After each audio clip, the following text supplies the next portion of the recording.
नमस्कार बच्चों, स्वागत है आप सभी का आपके अपने YouTube चैनल में। अगर आप कक्षा 8 के छात्र हैं तो इस वीडियो को आपको कंप्लीट देखना है। और 8 का ये आपके पेपर है गणित का, जो इस बार आपके परीक्षा में आने वाला है, तो अच्छे से आपको पेपर तैयार करना है। और उसके बाद यहाँ पर सबसे पहले आप देख सकते हैं प्रश्न संख्या 1 आपको दी गई है कि सही विकल्प चुनकर लिखिए। यानी ये आपके मल्टीपल चॉइस क्वेश्चन है, जिसमें पहला प्रश्न है कि किसी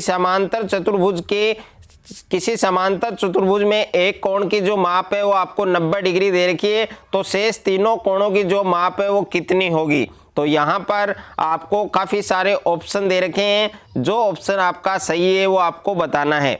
और उसके बाद सेकंड क्वेश्चन आपको दिया गया है कि वर्ग 20 से 30 की उच्च सीमा है वो होगी। तो यहाँ पर ए ऑप्शन में 10 है और ब में आपके 20 है, स में आपके 30 है और द में आपके 50 है।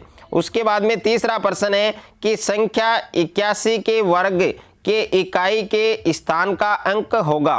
तो ए में आपके 1, ब में आपके 4, स में आपके 8 और द में आपके 9। तो आपका जो राइट उत्तर है वो आपको इसमें बताना है।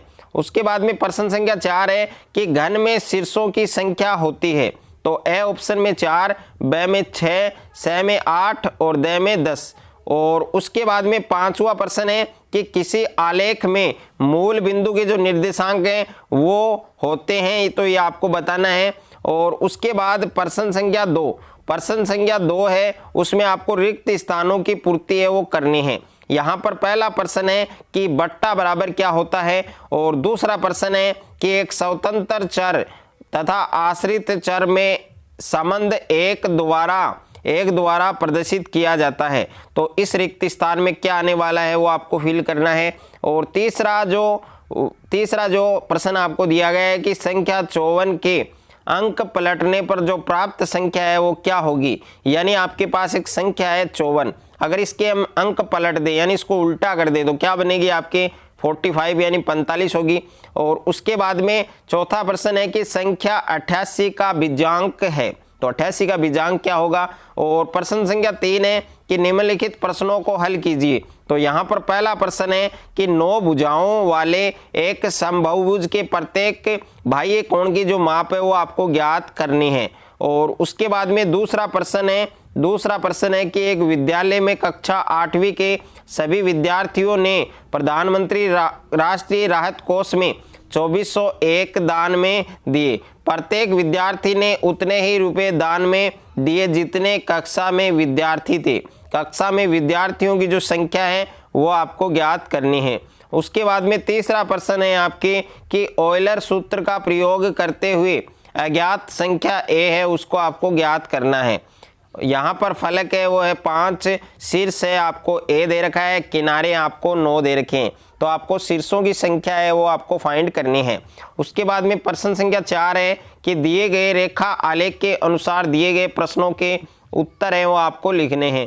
तो इस आलेख में आपको 3 प्रश्न दिए गए हैं, इनके आपको उत्तर लिखने हैं। और उसके बाद में प्रश्न संख्या 5 है कि निम्नलिखित योग में ABC का मान है वो आपको ज्ञात करना है।